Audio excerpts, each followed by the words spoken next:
Hello again. I'm back to talk about Rushmore. Got my teaching notes over here on this side. This is why I'm going to be looking over there sometimes. Um, Last time we talked about genre, the fact that Rushmore fits into at least a couple of important genres, one being the romantic comedy and the other being the coming of age story. Um, and then I said today we begin to talk about the main conflicts in the story, and that would kind of open things up for us and get us into some of the themes that I'm hoping we can notice and that might be helpful for the paper that you're going to write, which is due this Friday.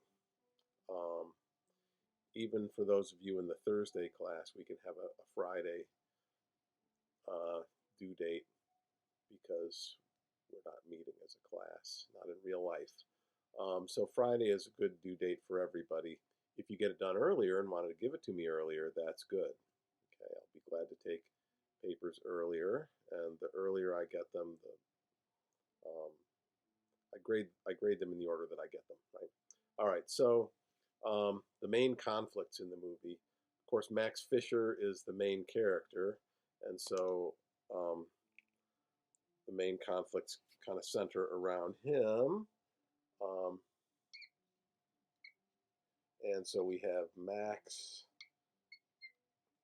versus Bloom, of course, and that conflict is about their mutual interest in Miss Cross, and of course that raises another important conflict in the movie, Max versus Miss Cross, and that conflict is over the fact that he has this crush on her. Um, then, because I'm an English teacher, and English teachers always do this, there's also a conflict between the main character and himself, right? Max versus himself. And I think, um, what he's in conflict with himself over is he's not sure exactly who he is, and he's trying to find himself. And so these two conflicts belong to the romantic comedy genre, and this one is about the coming of age story. Right? He's the struggle inside of himself. We could say these are external. They're out there in the world between people. And this one is internal. It's what's going on inside of Max. And he's wanting to grow up and figure out who he is, but he's having some trouble with it. And so, um, hence our conflicts. Um, if we look at the opening scene of the movie, it's a very funny opening scene, although we don't know it at first. Um, Max is in a math classroom, and there's the screenplay, and he is looking at the stock figures, the stock market figures in the newspaper, drinking a cup of coffee. The other kids are paying attention to the teacher, and it turns out that on the board is the world's hardest math problem, and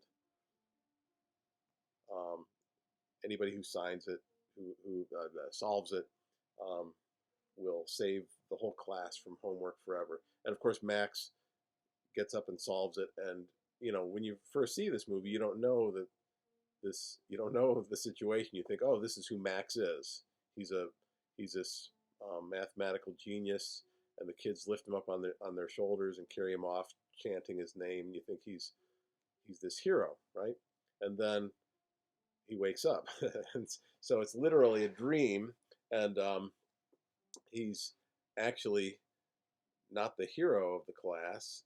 He's um, he's a doofus sitting in the front row of the chapel during a speech, and he's fallen asleep with his mouth open, and he wakes up and comes to, and the applause is not for him but for the speaker that's going on. So the opening scene Opening scenes in stories often set the tone, and in this case, since it's a portrait of Max Fischer, the opening scene tells us something really important about him, which is that there's this big difference between who he thinks he is or wants to be. That's his dream. He wants to be this high achieving, admired person, and who he really is. He's this, um, he's sort of the black sheep of the school. Um, all right. So that internal conflict with Max, um, that conflict with himself, is kind of what drives everything else. Because you know, why does he want to be with Miss Cross? Well, part of that is because he wants to be grown up, and he's wants to be a mover and a shaker in the world and be taken as an adult, and so he hangs out with adults. These conflicts are all just kind of an expression of this one main conflict. All right. So on page 76, Mrs. Cross, I'm sorry, Mrs. Bloom says, when she meets with Max on top of the parking structure, she says, I have no idea what the relationship is between you and Herman. Honestly, I find it very bizarre. So she sees their relationship as being bizarre, and I think, we would all agree with that, and that's part of the humor of the story, is that, uh, a middle-aged millionaire is hanging out with a 15-year-old high school sophomore. So there are these contrasts between the two of them that, again, that make it seem like an unlikely match. But we talked yesterday about how incongruities, things that don't match up, make for humor, right? And so Max and Mr. Bloom, one is an adolescent and one is middle-aged, right? We'll exaggerate that and say young and old. Another difference between them is, well, would we call Max poor? I don't know if we'd call him poor, but again, just for the sake of shorthand. And Mr. Bloom is definitely rich, right? So there seems to be this social class difference as well as an age difference. And then there's also just a difference in attitude. Um, Max seems he seems alive. He seems enthusiastic. He has an appetite for life versus Mr. Bloom, who I guess we could say is depressed. He's lost his appetite for life, right? And so that's another reason why they don't really seem like they make good sense together as friends, right? But are they friends? Um, are they friends or are they adversaries? Well, the answer is they're both, but at different points in the movie, right? Um, um, they're adversaries for a while, but that's not because of their differences. They're adversaries for a while because they're both interested in the same person. It's something they have in common that causes the conflict. Um, we often think similarities make people fit together and differences drive them apart, but actually sometimes similarities drive people apart, right? If both people want to be dominant, for example, both people want to be in charge, well, you can't have that. Um, um, if both people want to be the center of attention, etc. There's certain things that make you incompatible if you're similar to the other person. Um, um, Sometimes differences allow you to be compatible. Anyway,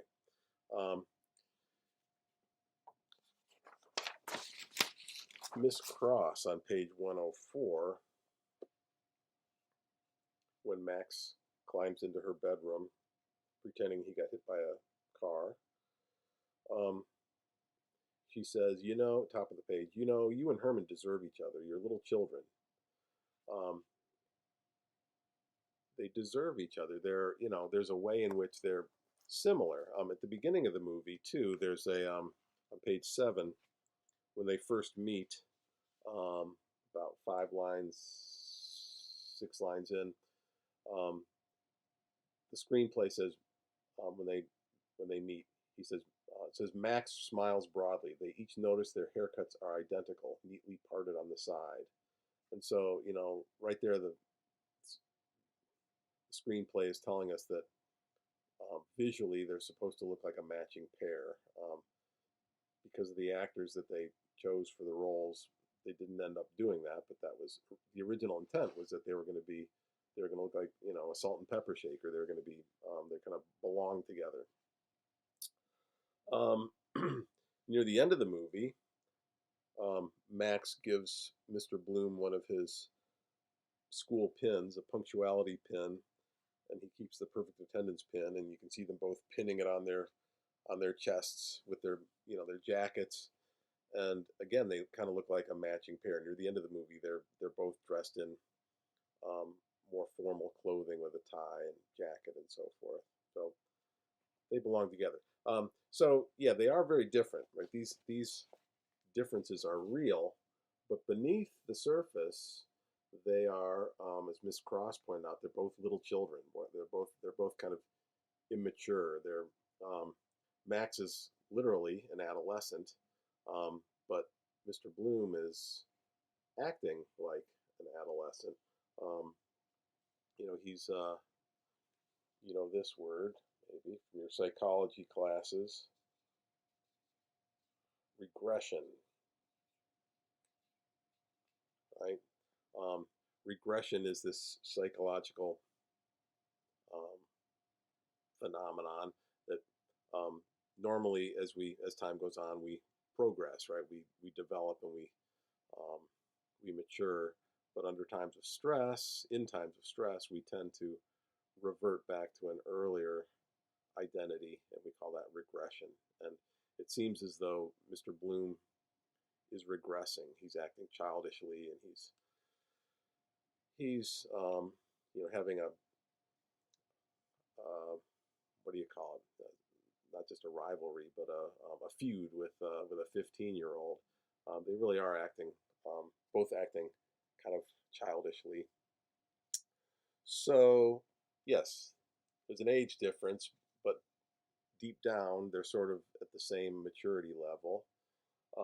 There's a social class difference for sure, but if we look at page 5 and 6,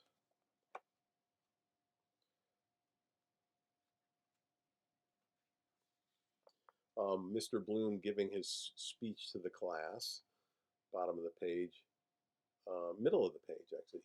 His speech is this: "You guys have it real easy. I never had it like this where I grew up." Oh, so we find out that he wasn't always rich, right? But I send my kids here because the fact is, whether you deserve it or not, you go to one of the best schools in the country.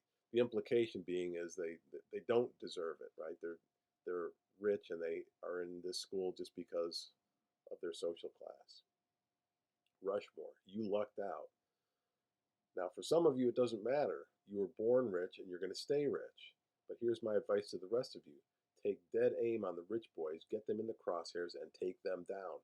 So he may be rich, but he doesn't identify with his social class. He still feels loyalty to. This is why Max. It says Max's eyes light up, and Max leans forward to the railing and begins to listen intently. He's speaking Max's language. Here's my advice to the rest of you. He says that's Max. He's the poor kid at the rich school. So again, there may be this difference, but ultimately it's a similarity. We can tell that Mr. Bloom went from being poor to being rich, and Max is, wanting to be on that trajectory. That's his kind of his life goal. That's his plan. All right. So, in some ways, it's their differences that draw them together. As I said, sometimes differences make people compatible. Clearly, Max is interested in being taken for an adult, so hanging out with an actual adult would be helpful for him. Mr. Bloom, on the other hand, is disgusted with his life and wanting to start over, and so he's wanting to get a little bit of what Max has, which is some of that youth. Um, um, and also, I think Max, you could say, is the son that Mr. Bloom wishes he has. If you look at page 28, in the middle of the page at the wrestling, where is that? Um,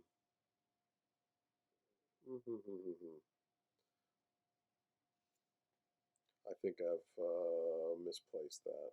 Anyway, um, oh yeah, that's where it is. Yeah, right in the middle of page 28.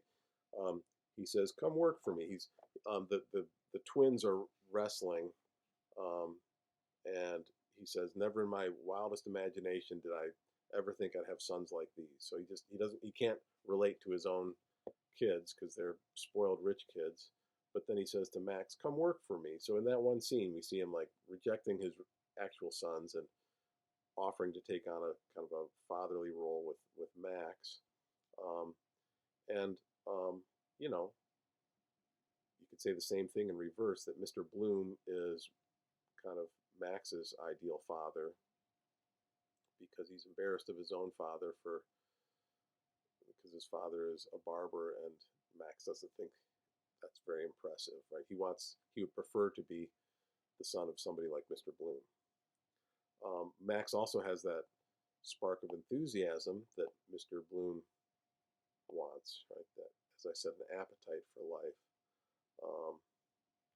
On page 113, when they're building the aquarium, the groundbreaking ceremony, um, and Miss Cross doesn't show up, then Mr. Bloom throws down the shovel and says, "Ah, shit, man, what the hell am I doing here?" And Max says, "Damn it, how the hell did you ever get so rich? You're a quitter." Well, obviously, Mr. Bloom wasn't always a quitter. He feels defeated right now, but he achieved. Um, he made a lot of money, so we know that he used to be, you know, more. He had to have been more like Max to have achieved what he did. All right.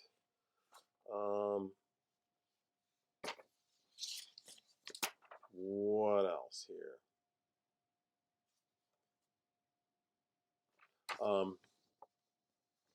The things that make Mr. Bloom feel defeated, I guess I said that, his wife is openly cheating on him. It seems like their marriage isn't happy. He doesn't like his sons. His career is unfulfilling. You'd think, oh well, he's rich. That's a good thing. But on page 16, middle of the page, when he pulls up on campus and Max approaches him in the car and asks him, "How's the concrete business?" And he says, "Oh, I don't know. By the time you've hit 45, you've been fucked over so many times, you don't really care anymore." Well, doesn't sound like he gets a lot of satisfaction out of his job. And he's also, as I said, he's regressing, acting childishly, but he's also pursuing, this younger woman. She's 28 and he's 45. All right. We've got the 45-year-old, the 28-year-old, and the 15-year-old. And, if I were Wes Anderson, I would have made that a 30, but still, you can see that she's kind of right in between the two of them, right? And Max, of course, wants to get with her because he wants to be taken for an adult. He wants to be seen as older than he is, whereas Mr. Bloom is wanting to go back and start over, and so she makes sense from his perspective too. But then when you have a 15-year-old and a 45-year-old in a rivalry for somebody, then that's absurd, right? Okay. Let's talk about Miss Cross. Her character is less well developed than the other main characters, which, sort of an unfortunate thing, but there are a lot of movies, classic Hollywood movie made by men tends to focus on the male characters, and the women characters are often there as part of the men's story, and unfortunately, that's, I think, the case here. Um, she's kind of presented as the prize that the two of them are fighting over, and she's a perfectly nice person, but we don't find out as much about her. She's a little bit more um, bland, and they're given all the kind of colorful personality traits. Her name is Cross. Um, I shouldn't have erased those ages again. I think that her name, Rosemary Cross, tells us something. She's where the two of them meet, right? She's right in the middle of their ages, and she's also in the middle of this feud between them. She's where the two of them cross. But also, remember Lieutenant Jimmy Cross in that Things They Carried story that we read. Anytime somebody's name is Cross, you got to think that there's a reference to Christianity there. She clearly is carrying a cross. She's grieving over her husband, and Rosemary. It's a perfectly ordinary woman's name, um, but it also has some significance. Um, Rosemary is it's an herb that it's traditionally been used in funerals. I was at a funeral years ago, and they're handing out little rosemary plants, and that was where I was introduced to the idea that it's a traditional thing. It's called, they say rosemary for remembrance. In fact, in Hamlet, Hamlet's girlfriend Ophelia, her father has died, and she's grieving, and she's in love with Hamlet, and both of those things are giving her trouble. And she gives Hamlet some rosemary and says, "Here's rosemary, that's for remembrance." And I thought, aha, that's why Miss Cross is called Rosemary Cross, because she's all about her memory, um, living with the memory of her dead husband, right? So not only at funerals do they have rosemary to remember the dead, but it's something that also is passed between lovers, right? So you give somebody some rosemary, and it's what you're saying is, don't forget me, remember me. So she's just, like her name, she's just defined by her grief, and just kind of lost in it, right? She's, I don't know if you can tell from, um, if you can piece together in the movie, but she's living at her in-laws' house, right? This is her dead husband, Edward Appleby. This is his parents' house, and she's just house sitting. They're away somewhere, and she's house sitting, and she's sleeping in his bedroom, right? And throughout the movie, you can see that she's still wearing his wedding ring. So, she has absolutely no interest in Max. Um, and, he's just pushing in where he's not welcome. Um, she obviously can't be his girlfriend for a couple of reasons. For one, the age difference. For another, the teacher-student difference. Those are both, those are forbidden, right? They're not something that you're supposed to do. Social prohibition. Remember, we talked about romantic comedy and how one kind of blocking agent between characters can be um, social prohibition. But still, you can see, of course, you can see why she wouldn't be interested in a goofy teenager like him. Um, but you can also see why somebody like him would be interested in somebody like her. Why would anybody be interested in her? She's got a lot of appealing qualities. She's very intelligent. She's graceful, and um, she has a pleasant personality. She's, cheerful. She's pretty.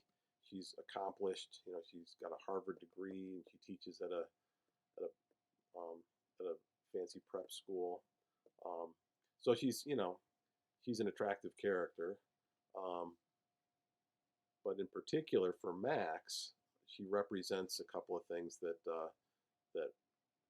really um, um, appeal to him. One is that she's an adult and he wants to be an adult, and so if he can get with her, then he's sort of playing the role. That can be his identity, right?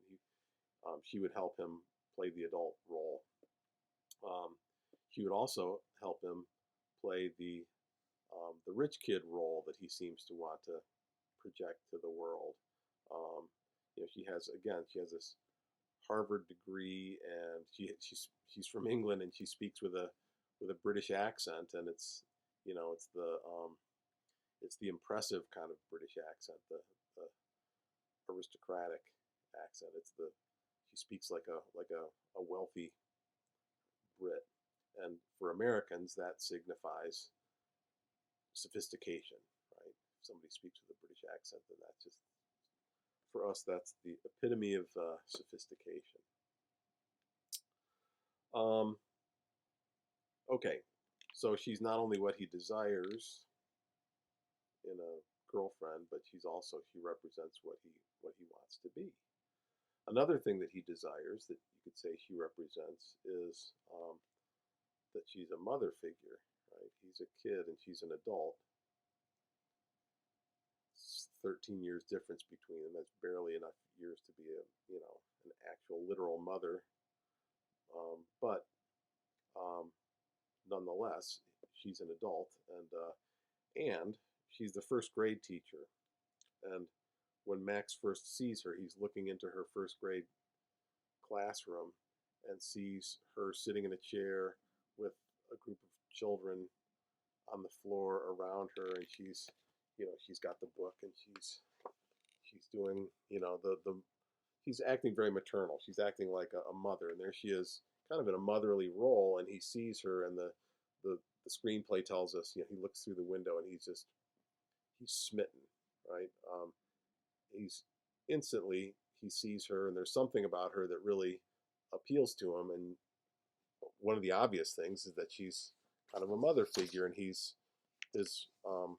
mother is dead. In fact, his mother died about the time that he was 6 or 7 years old, and now here's Miss Cross in front of 6 or 7 year old kids, and it all kind of fits together. All right.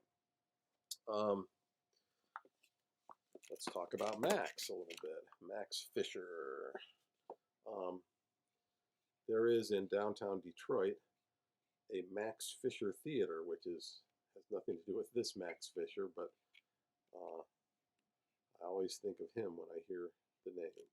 Max Fischer. He's the classic adolescent, right? If this is a coming of age story, he's the classic adolescent. And,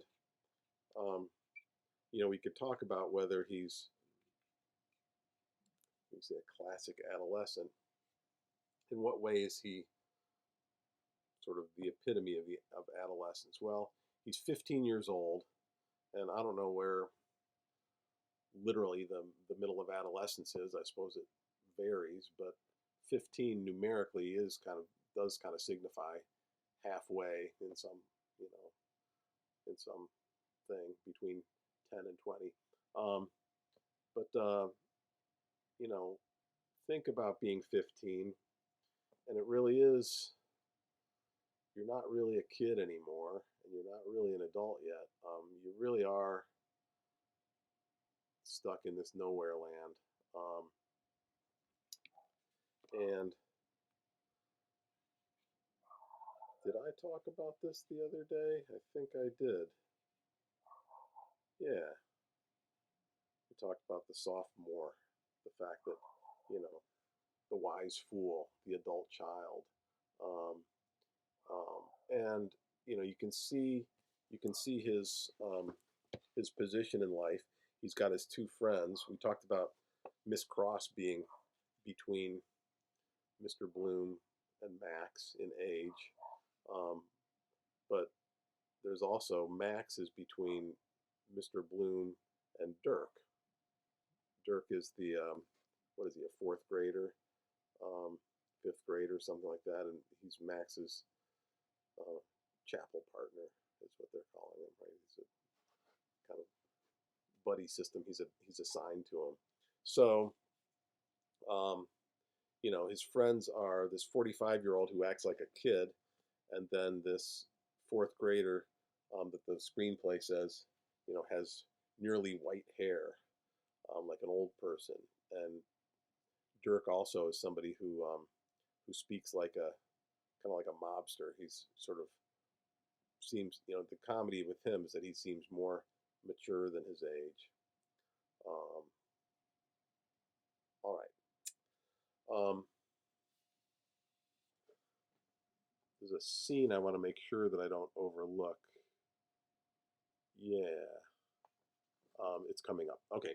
Um, so the developmental task of adolescence. In psychology, they talk about human development as, a series of stages where you have to go through these different developmental stages, and at each stage you have some kind of developmental task or tasks, something that you have to achieve, right? You have to learn to crawl, you have to learn to talk, use the toilet, um, get along with others, and so on and so forth. In adolescence, the um, developmental task you could say is about one of the many, I guess, developmental tasks is about your identity, right?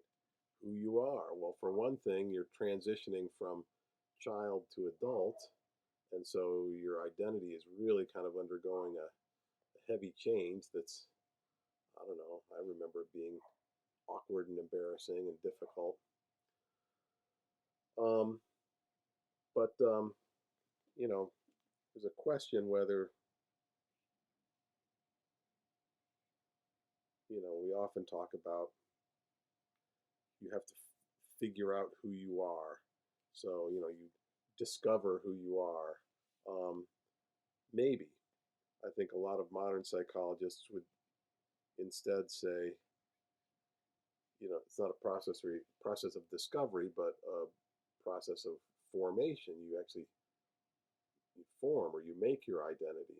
It's not like you look inside and see what's already there, but you make choices to become the person that you want to be. Right? So I think, um, if you're talking about identity formation, then the way you would do that would be experimenting with roles,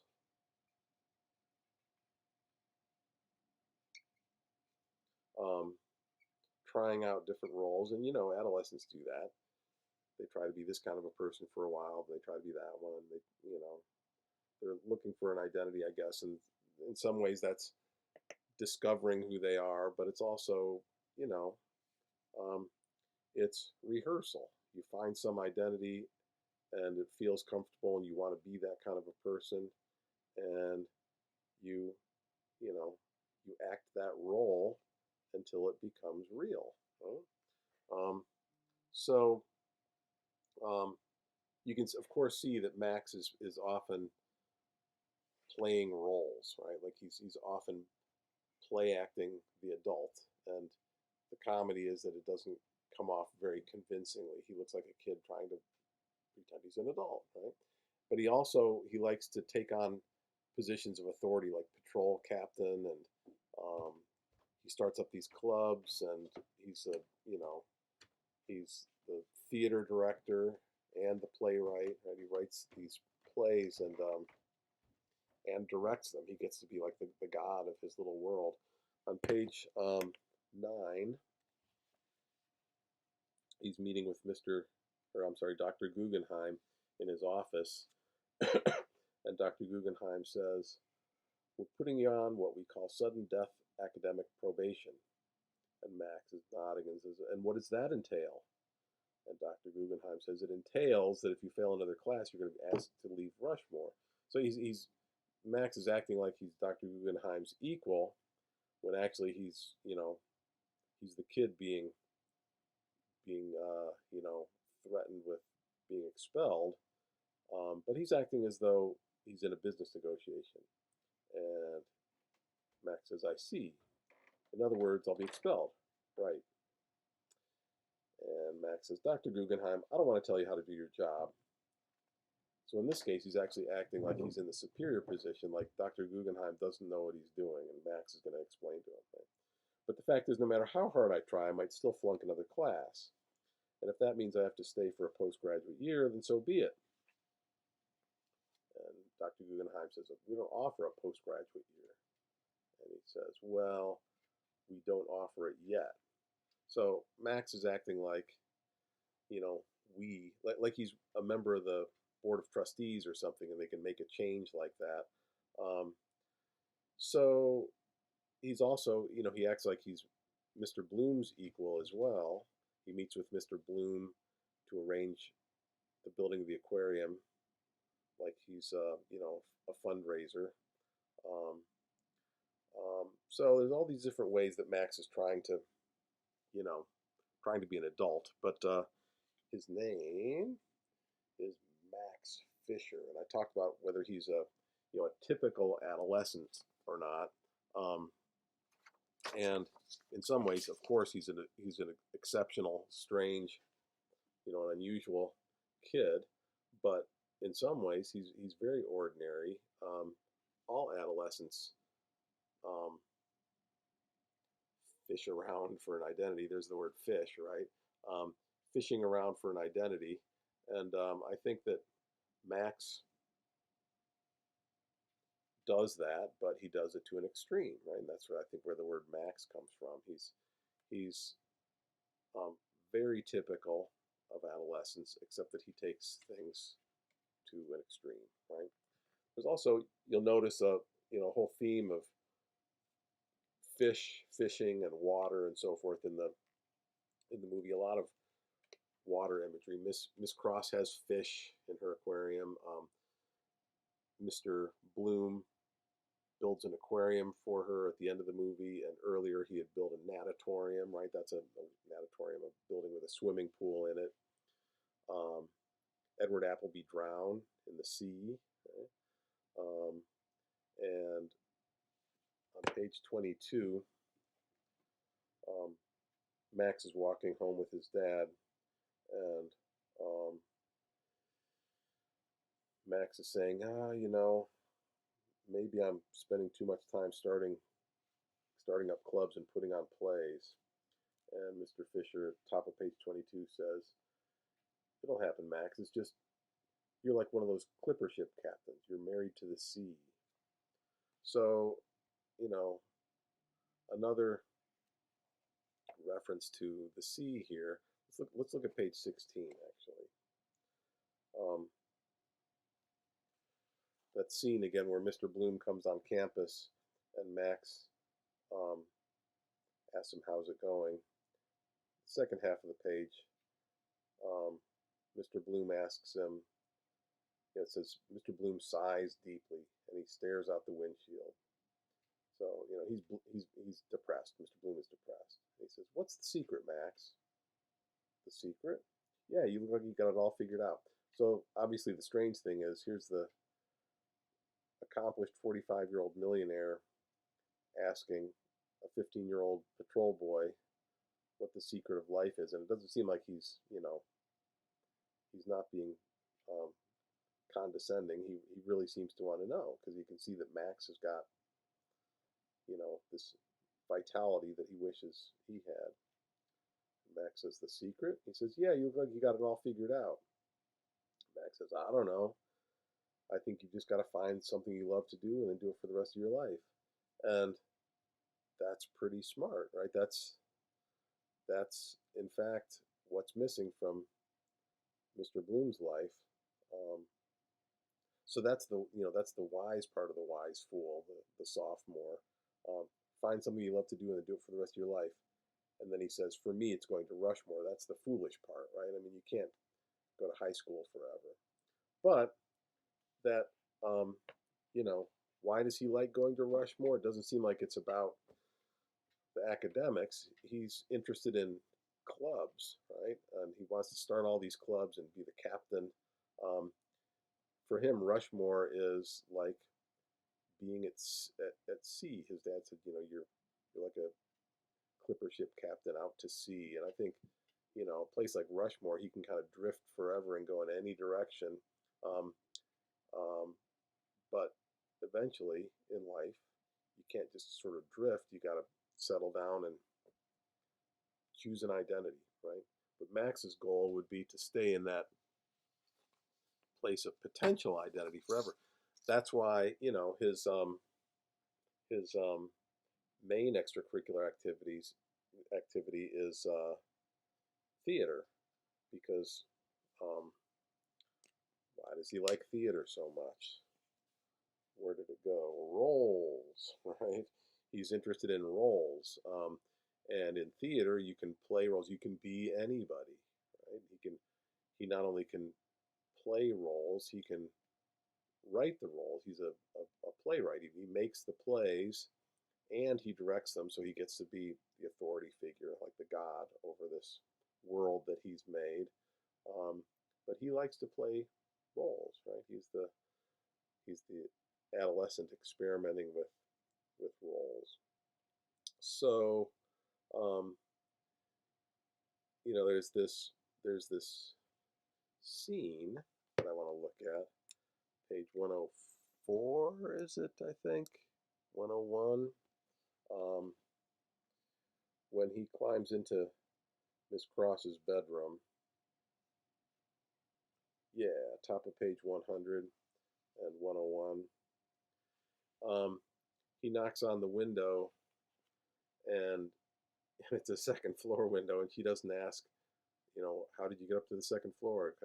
He acts like he's been hit by a car, and so of course she just lets him in because it's an emergency. She thinks, his head is bleeding. Um, it turns out that that's not really true, right? Um, he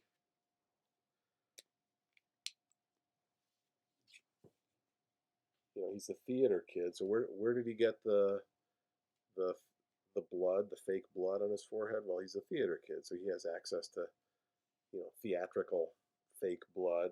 Um, he knows how to act. He's got a smashed up bicycle, which he can use as a as a prop.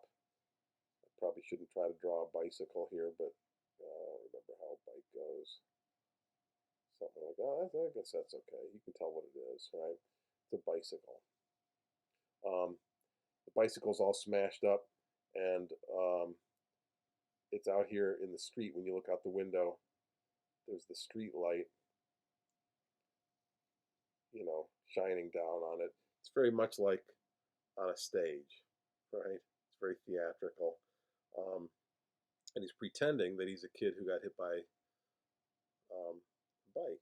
Notice that when this scene begins and you hear this knocking, and she gets up out of the bed, and um, she opens up the curtains, right?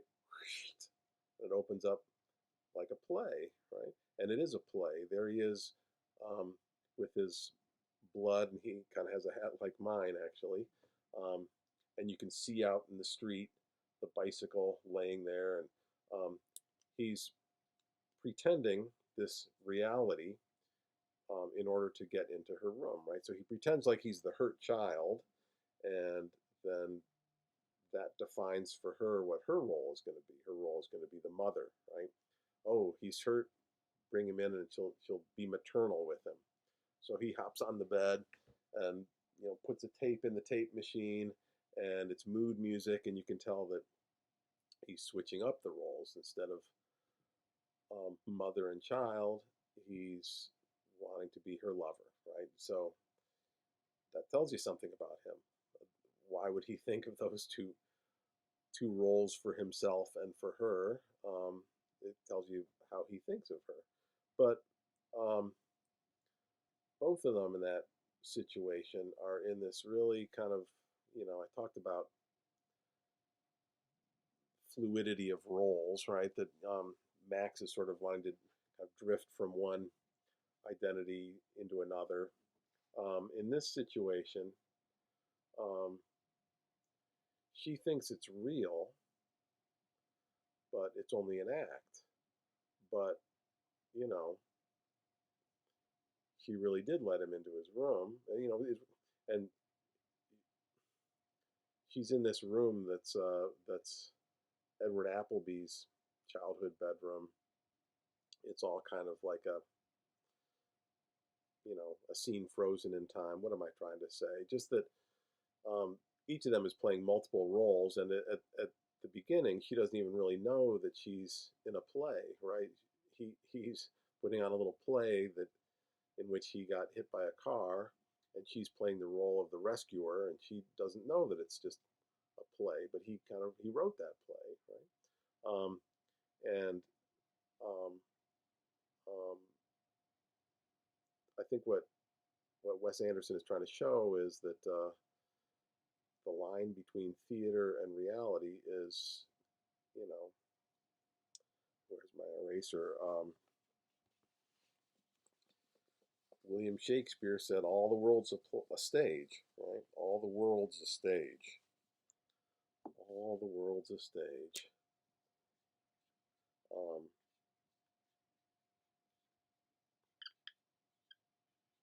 what does that mean? Well, of course, Shakespeare was a playwright, so this would be, kind of how he would look at the world. But um, it's also it's a it's a it's a truth, right? There's truth to it that um, we play roles um, all day long. We're playing these roles, and we may think, well, those are just roles. Those are who I really am. You're a son, you're a daughter, you're a husband, wife. You are a cashier. You are a doctor. You're a Buddhist. Um, you're a pedestrian. Um, all day long, we're playing. You're a teacher. I'm a teacher, right? And you're a student. Um, and you perform the things that people in that particular role are supposed to do. That's a role that's defined by society. Um, how did I become a teacher? I wasn't born a teacher. There was a day when I was sent down the hallway and told, your room is number 224, and here's your book. And I went in and I acted like a teacher, and I did teacher things. And before I went in that day, I got dressed up in what I thought would look like teacher clothes. And um, you've probably all worked at a job, and you know what it's like the first few days.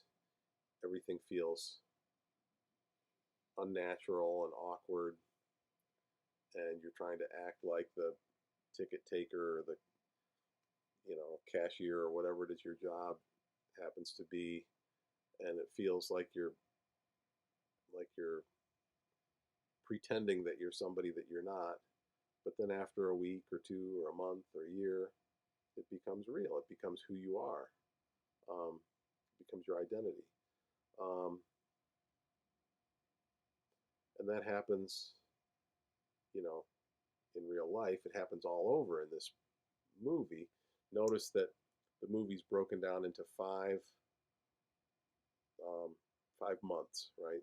And each month begins, September. There's a curtain, and it says September, and whoosh, it opens up, and you see what happened in September, and then next thing you know, October, November, December, and January. And so, we have 5 months, and movies don't usually have a curtain like that. But Wes Anderson's trying to emphasize this theme that everything really is a play. Of course, in this case, it's a movie. It's all pretend. But even um, even within the the reality of the movie, there are ways that the real and the pretend get mixed up. They're putting on a play, um, and at the end of the movie, there's this uh, Vietnam play, and there's combat on the stage, and Magnus the bully hits Max accidentally with the butt of his gun and puts a real wound on him. Right? It's just a pretend fight, but it becomes real. He gets a real wound, and no, it's somebody else that hits Max, and then Magnus the bully, now Max's friend, comes up and he's gonna start a real fight. He's gonna attack the guy that hit Max, and Max says, no, it's okay, go ahead. And then during the intermission, Max has got this wound on his head, and they're with makeup trying to create a fake wound on Dirk's head because the play requires that he has this wound on his head. And so, Wes Anderson's trying to make a point here that, the real wound and the fake wound, it's all getting mixed up together. And in the play, at the end, Max and Margaret Yang, at the end of the movie, they're going to get married, right? At the end of the play, they're going to get married. Will you marry me, Li Chang? You bet I will. And then that's the end of the play. And then in real life, they're actually a couple. There is the fact that Max gave Mr. Bloom and Miss Cross tickets to sit next to each other in the theater, and when they get there, they realize, oh, Max played a fast one on us, and he's being, the director and taking these two characters and putting them together to see, to kind of, he's manipulating the story, right? We all do that in life when we're trying to make things happen a certain way. We're playing a certain role, hoping that it will cause other people to behave the way we want, and then the story will go the way we want, and other people are, behaving in another way because they want the story to go as they want. And so, we're all trying to, write the story in a way. Notice that on page,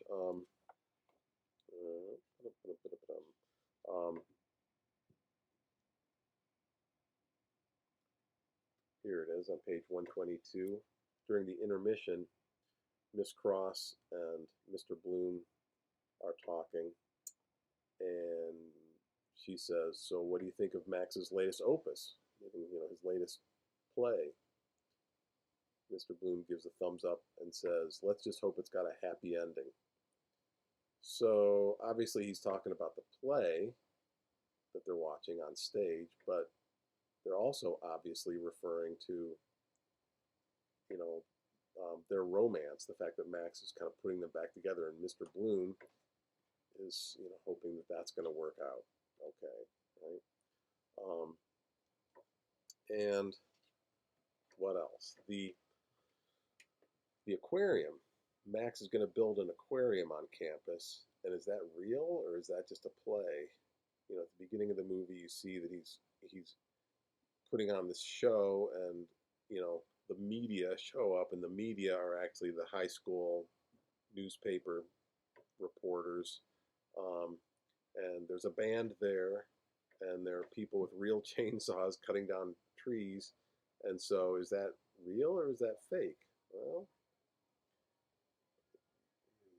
there's not really an aquarium that's going to be built, but this show that he's putting on, it has some reality. They actually did cut down trees, and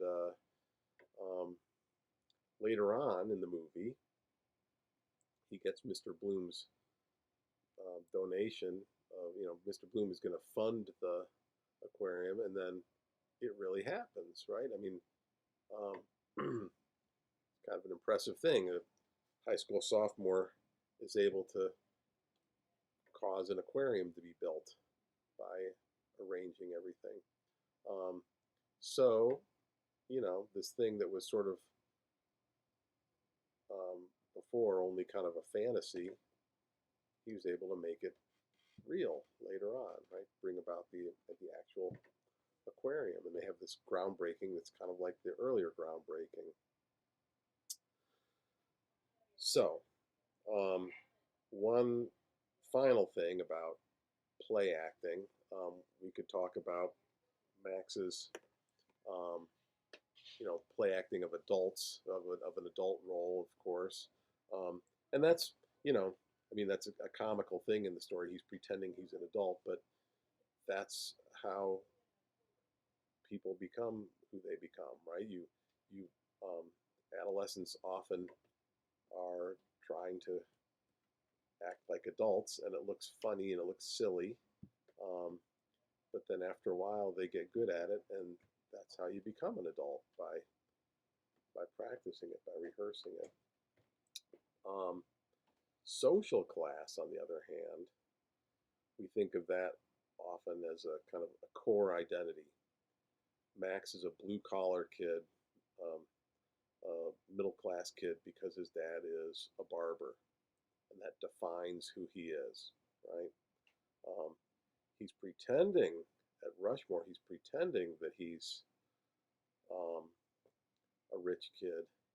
He tells people that his dad is a neurosurgeon, which is a joke, right? Because his dad is a barber, he cuts on people's heads, but he tells people that his dad is a neurosurgeon because he wants to project this image.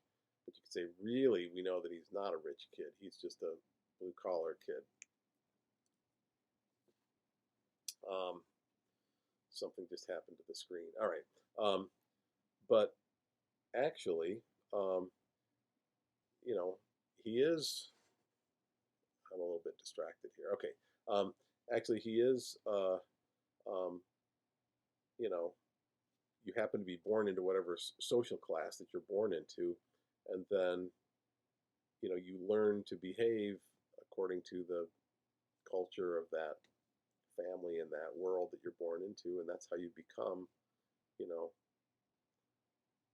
you learn to be a rich kid or a poor kid. So Max, um, he's you could say that he's you know in reality or actuality he's a blue collar kid just pretending to be a rich kid.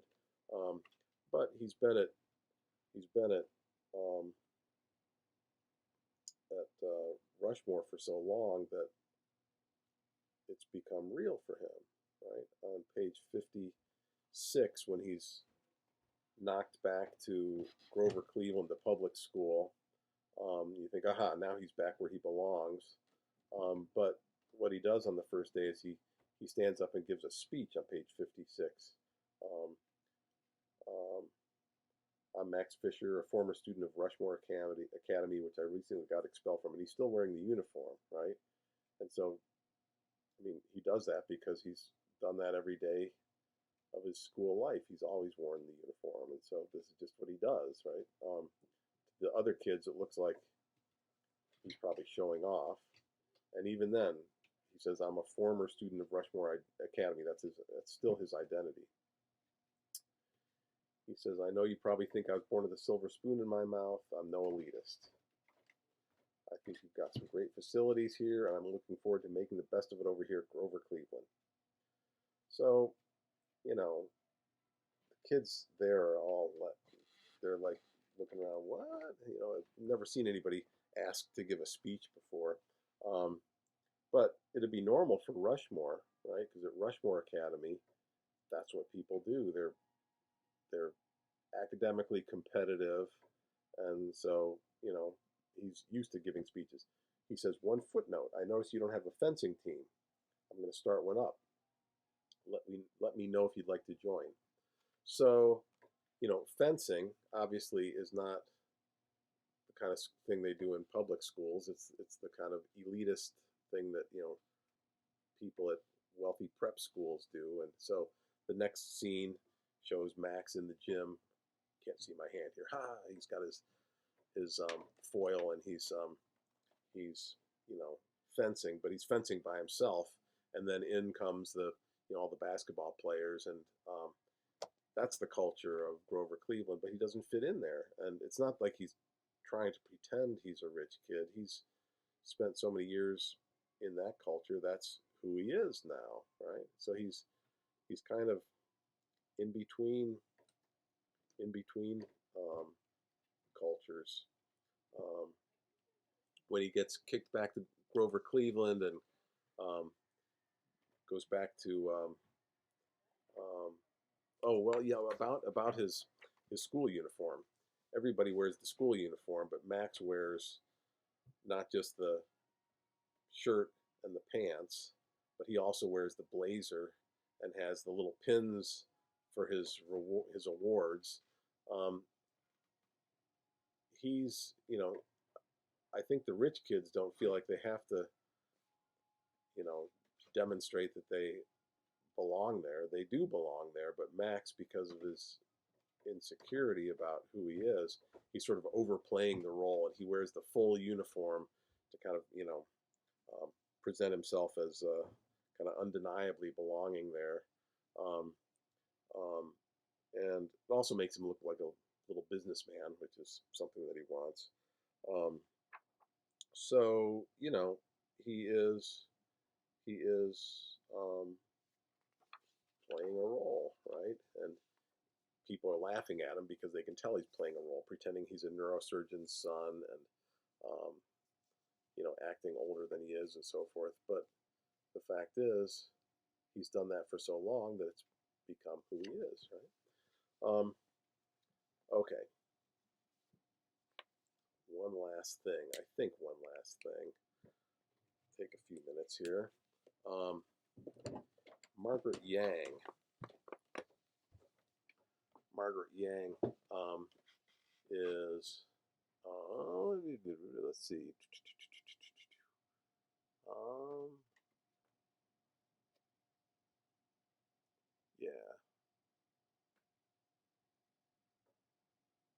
yeah, yeah. This is important. I think this idea that Max is more aware than the other kids at Grover Cleveland that they're playing roles, right?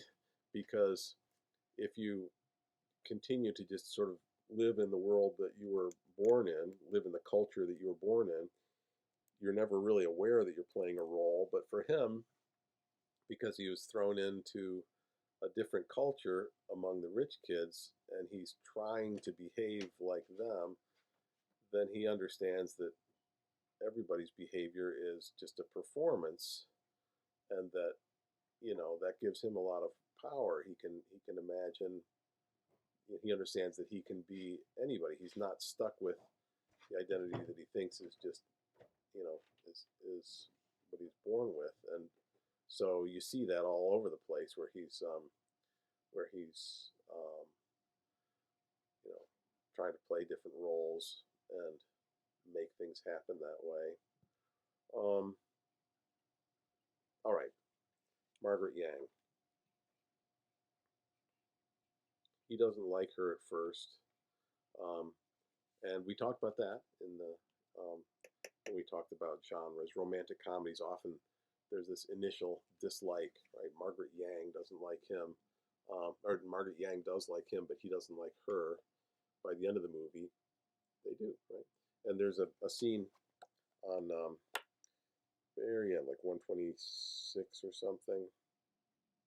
Um,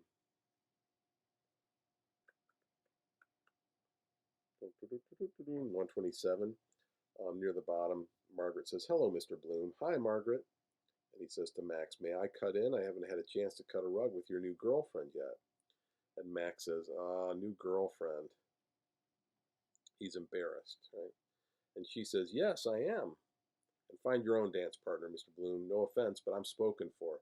So what's going on here is Max feels, no new girlfriend, he says. He feels embarrassed at that identity, but Margaret says, "Yes, I am. Right? I am his girlfriend." How do you become boyfriend and girlfriend? Um, it doesn't happen at some certain moment. It's something that, you go out on a date. You're not really boyfriend and girlfriend yet. You go out on a second date, the third date, you go out on a year's worth of dates. Well, at some point you've become boyfriend and girlfriend or girlfriend and girlfriend or whatever, just by you know, behaving in that role for long enough until you look around and you say, oh, I guess it's real, right? Um, Margaret is a little more sure about it than Max is here. And she says, find your own dance partner. No offense, but I'm spoken for. And then Max says, no, it's okay. He's my friend, right? So again, it's okay for them to switch partners because everything is clearly understood. There's no threat to the social order. Remember, we talked about how at the end of a comedy, the social order gets, things get put back into kind of a proper order, socially approved order. And so Max is with Margaret. That's the way it should be, right? Mr. Bloom is not with his wife. He's instead with Miss Cross, and um, you know, all the kind of nonsense of Max and Bloom being interested in each other. That's all kind of been sorted out. So it's okay for them to switch dance partners because it's all understood. I'm not really with Mr. Bloom. I'm with Max, but I'm just dancing with him, right? It says he's okay. It's okay. He's my friend. So we're identifying the roles there, right? And Margaret Yang, I think, has that last name because you may know these terms, yin and yang, this um, Eastern philosophy thing. That's pretty slick what I did right there. Um, one of these is black and one of them is white. You've seen that before. It's on the Korean flag and so forth. And then what you have here is two different figures. They each kind of look like a fish or something. Are they opposite or are they the same? Well, they are opposite. One's black and one's white. One's up and one's down. But then obviously they're also the same, right? It's the same shape, just kind of rotated. So they're both the opposite and the same, and you put them together and they make a complete circle, right? This idea that the universe is made up of yin and yang, these opposites that come together and make the complete picture. Well, obviously, Margaret Yang is is Max's opposite in some ways. Um, she's female for one thing. Just to take something obvious, she's Asian and he's Euro American, Asian American and Euro American. But then they're very similar in some ways. They're 15-year-olds. They go to Grover Cleveland High School.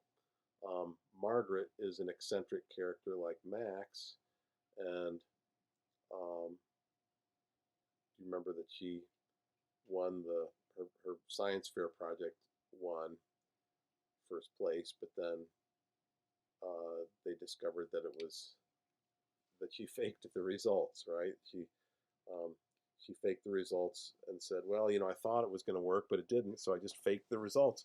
That's totally a Max Fischer kind of move. If something, if reality isn't the way you want it, you just pretend that it is. That's what Max does. Play some role, put on some theatrical performance, and try to make it real. So there are ways in which Margaret and Max, Margaret and Max, even the names, both begin with an M-A. The story is kind of telling us from the beginning that they kind of belong together. That she's the yang to his yin, and when they come together, the world is harmonious. Isn't that a good place to stop? So you have 3 or 4 different topics on the assignment sheet for your paper that is due on Friday. I may try to put up a discussion board on Moodle tomorrow. Tomorrow's my birthday, April 1st. I may put up a discussion board tomorrow if I can think of a few questions that might be worth your responding to, so you can look for that. Please email me or text me or whatever if you need anything from me. And I'll talk to you soon. Friday, we'll get back to talking about the research paper, which we'll do for the next month, right? So I'll throw up another YouTube video Friday or Saturday. Throw up is, blah. I mean, I'll toss it up, I'll vomit it forth. All right. Let's go back to what I said before. The world is harmonious. That's a better way to end. All right. Take care.